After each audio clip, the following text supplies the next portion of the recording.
Okay, tell us your name. Robert Billeter, Okay, now how old are you? 77. 77. And what's your occupation?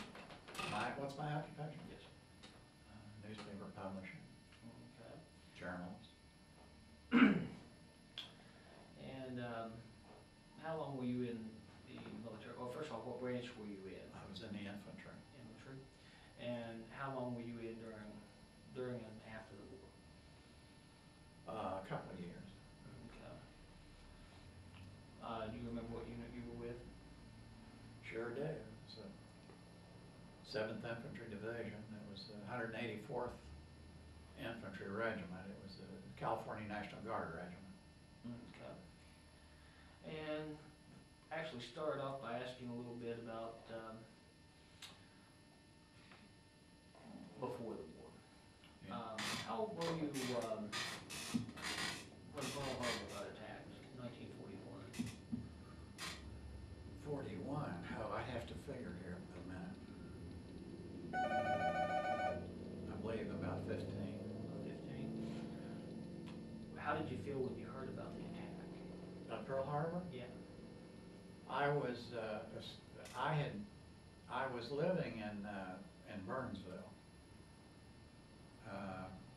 and I was with my family, and we were on the way back. They were going to drop me off there. I was staying with a great aunt, going to school there, just temporarily, and we heard it on the car radio as we were going back to I think it was Sunday night.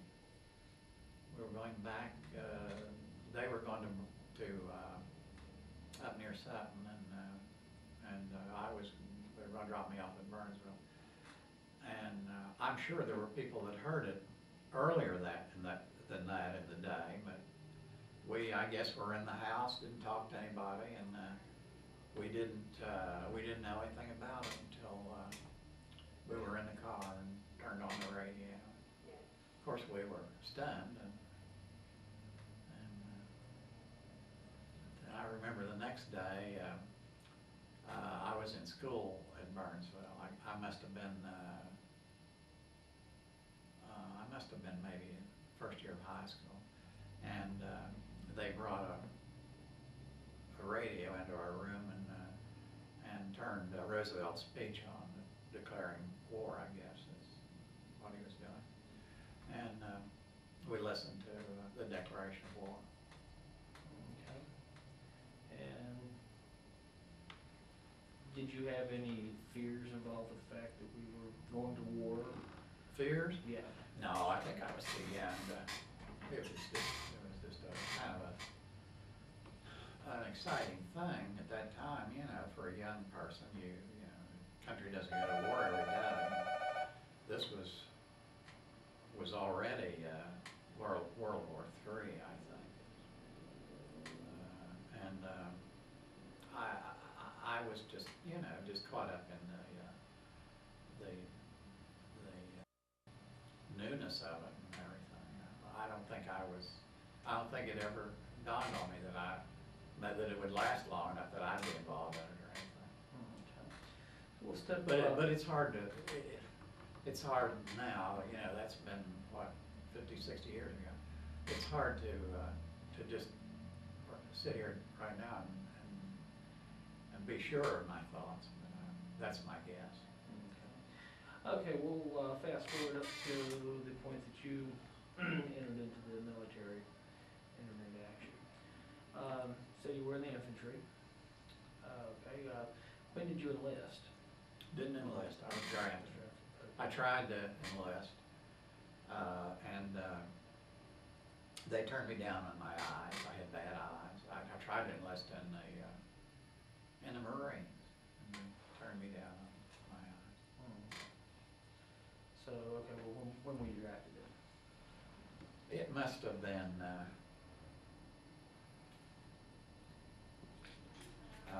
40. It must have been like early in 1945. Okay, and how old did it make you? I was 18. 18.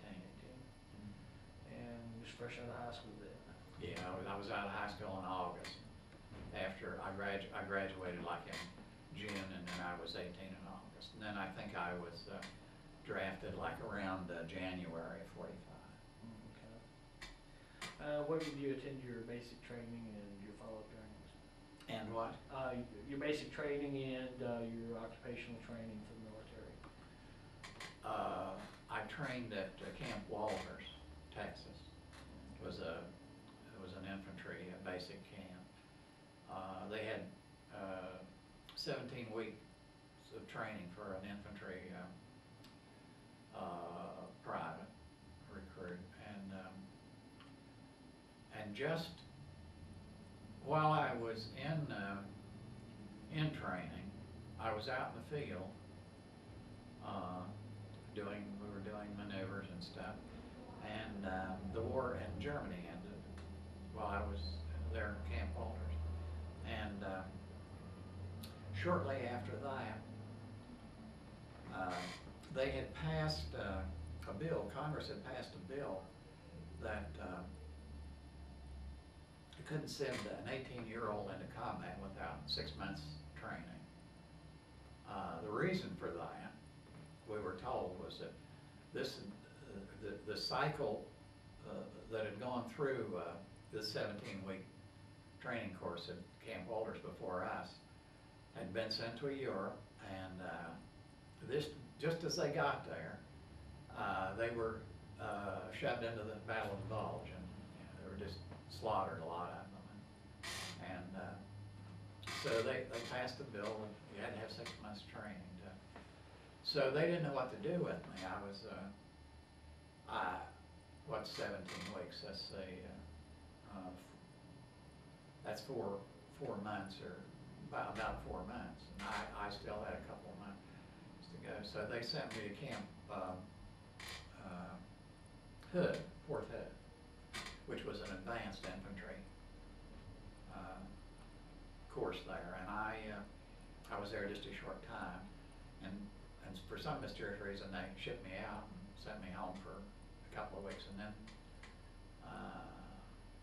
headed me toward the Pacific.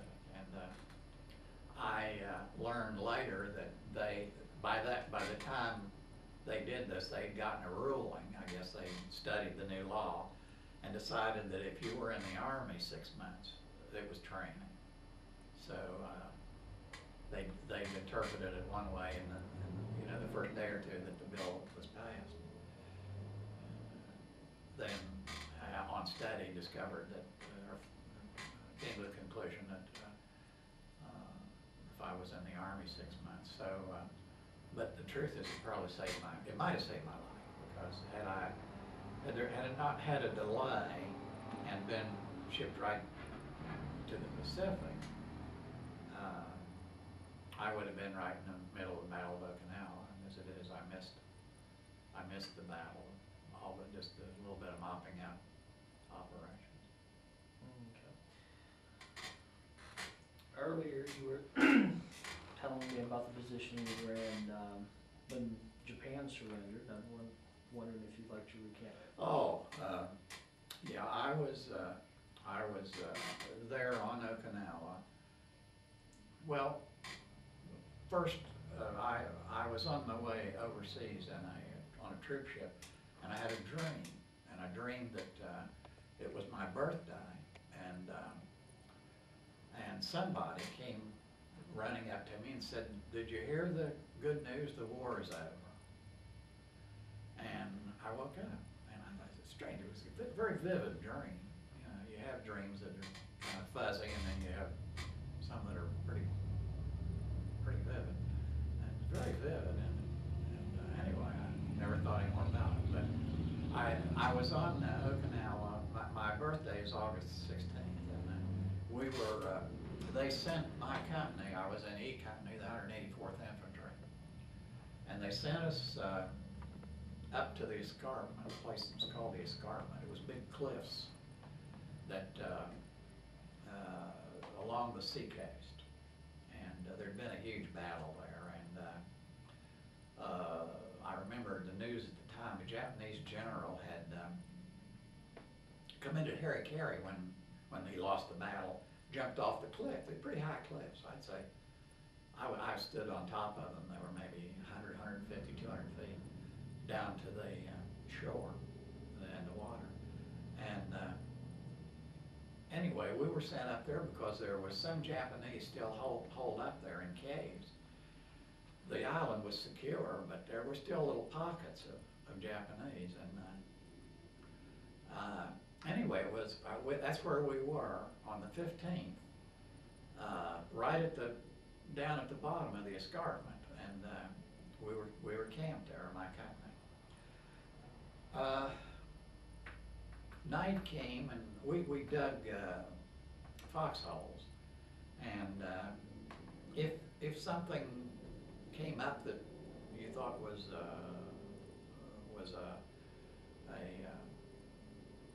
suspicious, you didn't know, you jump in your foxhole, and I know after dark, and I don't remember now just what time it was, but I know it was after dark. All hell broke loose. The sky lit up, and I've never seen before or since anything to compare with it. Just shells, anti-aircraft fire, evidently Navy ships, shells, tracer bullets, you know, a million of them all up the sky. And well, we jumped in our foxholes. You know, that was the procedure. You know, we didn't know what had happened, whether it was an airborne invasion or what in the heck it was. And of course, we knew there was some Japs up in the caves in the cliffs, but knew it wasn't that, because it wouldn't be that much activity with a few Japs up in the caves. So anyway, we did our radio to regimental headquarters was broke, so we couldn't call regiment. So we didn't know what was going on. We were isolated. We were just a company of about 180 men up there by ourselves.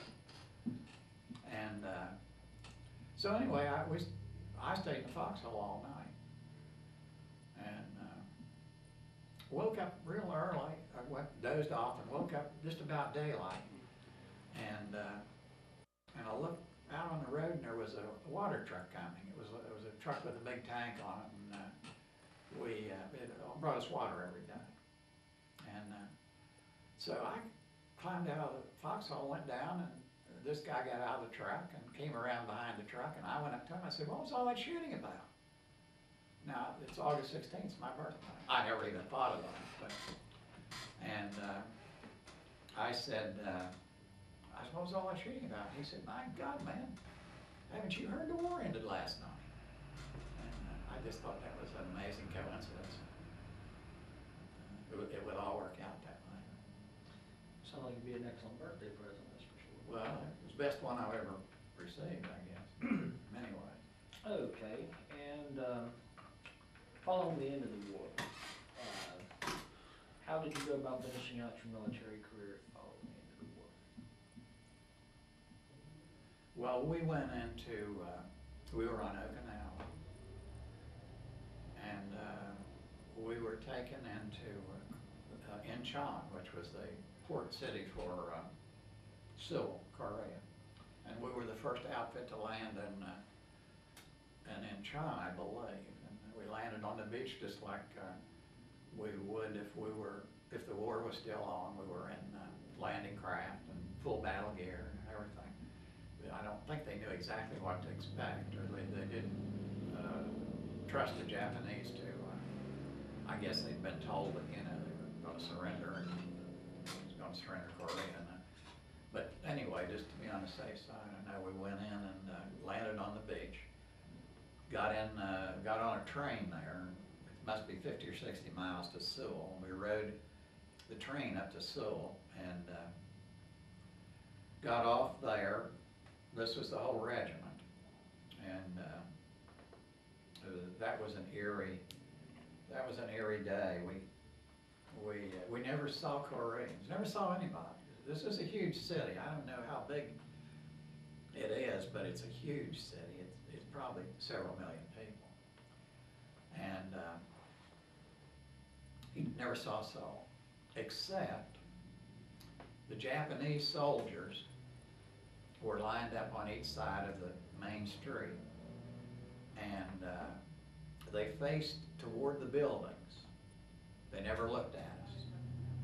Somebody I remember said, well, it's probably because they want to protect, you know, they're looking, they don't want, if they see a sniper or somebody, they can maybe eradicate him, you know, or something. But anyway, we just saw their backs, and we marched them there down to what had one time been a compound for a Japanese regiment, and spent the night there, and then they got those buildings fixed up, and that was our permanent.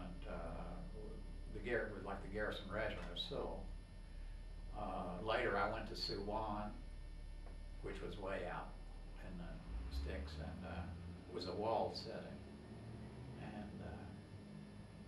And then from Suwan, I went back to regiment and took a course in radio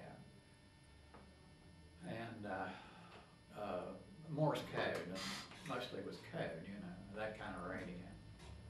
The Army, the infantry radios, you cranked them, you know, didn't have a battery or anything, you had to crank them to get power.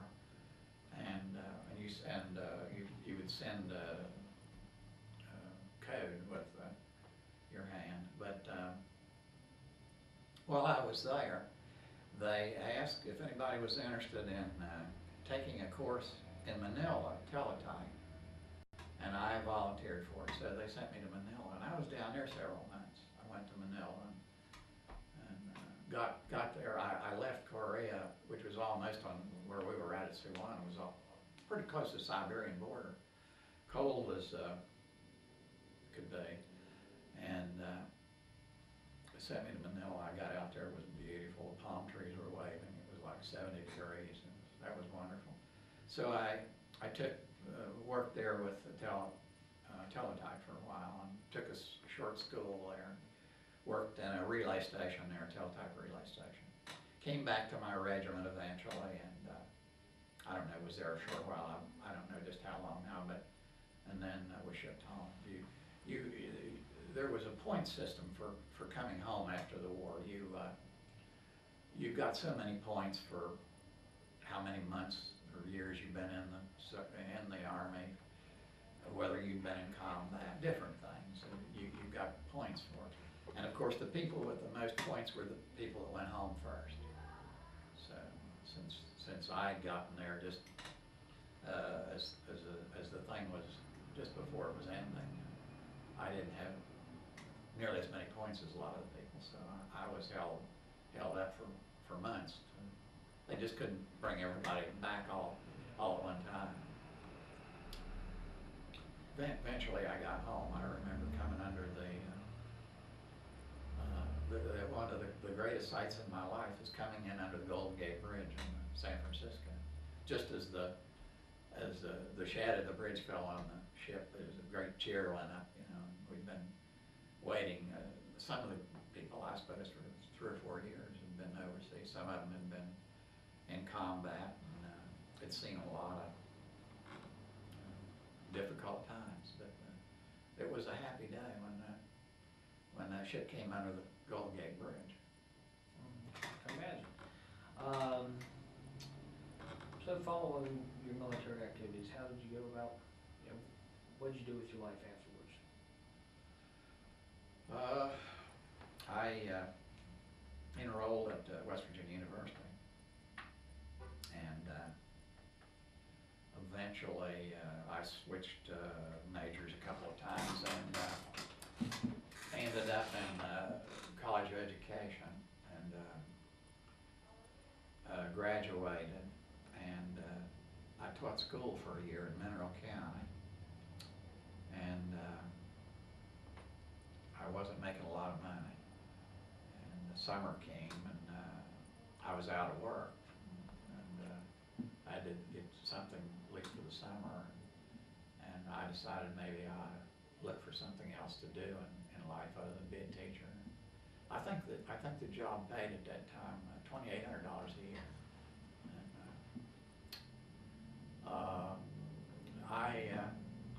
while I was working at the school, I was made student faculty advisor for the school newspaper, and I got a little bit of experience with that, and I had to go over to Romney.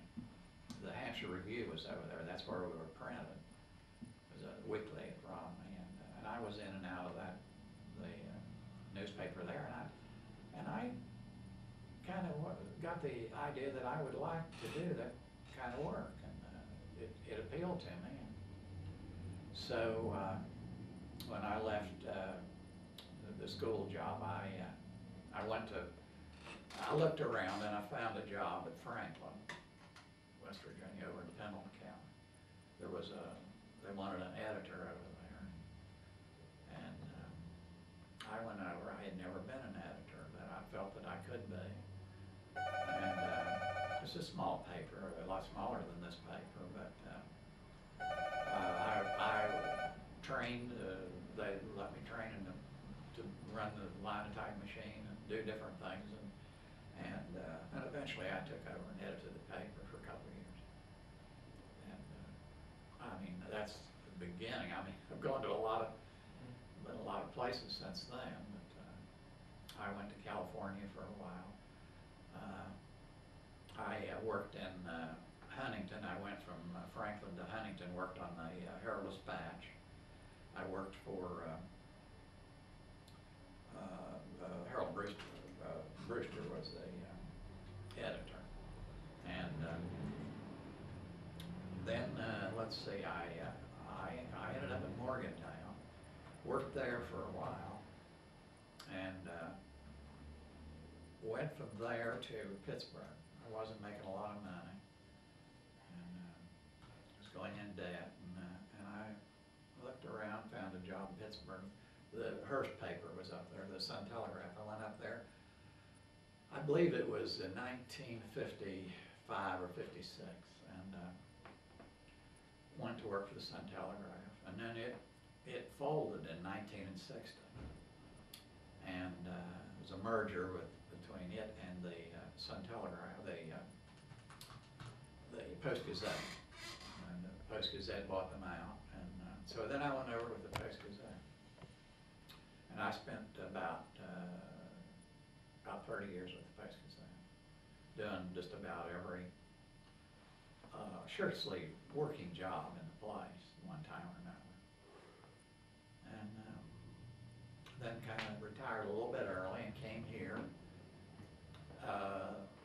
and bought a house, and I was looking for a place to go. I wanted to come back to West Virginia, and I came back and bought a house, and after I bought the house, I had no intention of going to work again, but then I got involved in negotiating on this paper. That was about 12 years ago, and I purchased it. I've been back in slavery ever since. Okay, one last question for you. How would you say that your involvement in the war affected your life overall? Well, it affected it very dramatically. I'd say that even a stint in the Army in peacetime will affect your life dramatically. The Army is it's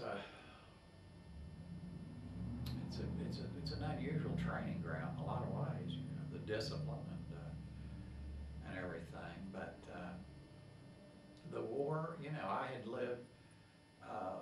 had never lived anywhere but here in West Virginia. I was born here, grew up here, and I hadn't seen a lot of things and hadn't talked to a lot of people except I was living in Burnsville a lot of that time, and I just knew the people around me, you know, in a village like that, and it opened up my world, you know. I traveled to the other side of the world and all over the country really, and then to Asia. I was in the Philippines, I was in Korea, I was in Japan for a little while. Talked to just hundreds of people, saw all kinds of exotic things and different sure, and of course at 18, 19, you know, you're more curious too than I think you would be. You're 40 or 50 years old, and so I took in a lot of sights, and